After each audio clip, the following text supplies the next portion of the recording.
د تیرو دودونو د بیا را ژوندي کېدو هڅې خو پیل یې هم ښې او د اتفاق په ګاڼه سمبالې دي. دا پاچین ولسوالۍ کې راټول شوي قومي مشران وایي دوی هغه دود بیا را ژوندی کوي چې په یوه غږ به ټول سره راټول او ستونزې به یې حلولې. دا د شریشتې لپاره، د اتفاق لپاره، د ټولنې لپاره چې د حکومت نه او د خلکو نه به په صحیح سره ملاتړ کا اتفاق هم دې خبره میسره شوی چې باراني خلک په موږ په اتفاق سره دلته د خپلې خاورې ته نه راپرېږدو. دلته راټولېدنه یې هم د یوې ځانګړې موضوع لپاره کړې.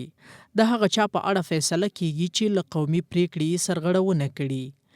که له یادو پریکړو پرې د سرغړونې ثبوت وړاندې شو نو کور به یې سوځول کېږي او ترڅنګ به یې 15,000 افغانۍ جریمه هم پرې کوي.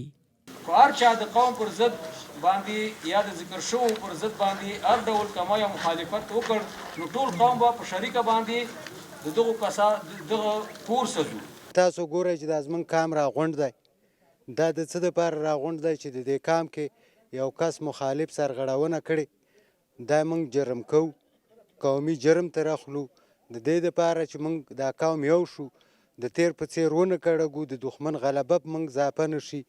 موږ غواړو چې دا قوم یووالی وکړه، ملي اتحاد وکړه او ملي حکومت سره اوږه په اوږه باندې خپل وړاندیز وړاندې کړه.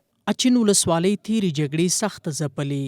په دغه سیمه کې ډیری میندې، کونډې او یتیمان یې بې سرنوشته لا هم له یو نامعلوم برخلیک سره مخ دي.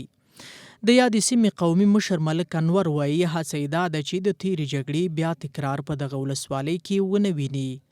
د ده په خبره تیره جګړه د بې اتفاقۍ زیږنده وه، خو اوس د قومونو ترمنځ د یووالي هڅې روانې دي. قومي تړون اتفاق د دوی پخوانی دود، موږ پخوانی د پلرونو او د نیکونو دود او دستور او عنعنات دي.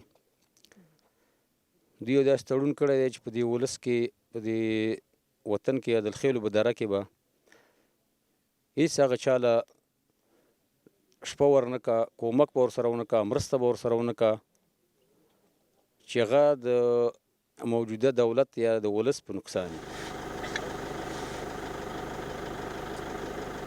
پخوا په لویو او وړو ولسوالیو کې داسې قومي تړونونه وو چې د خلکو لوی او وړې ستونزې به د همدې قومي مشرانو له لورې حل کېدې.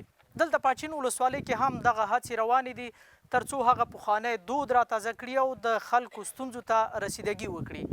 جاوید رازمن، انعکاس راډیو تلویزیون، اچین ولسوالۍ.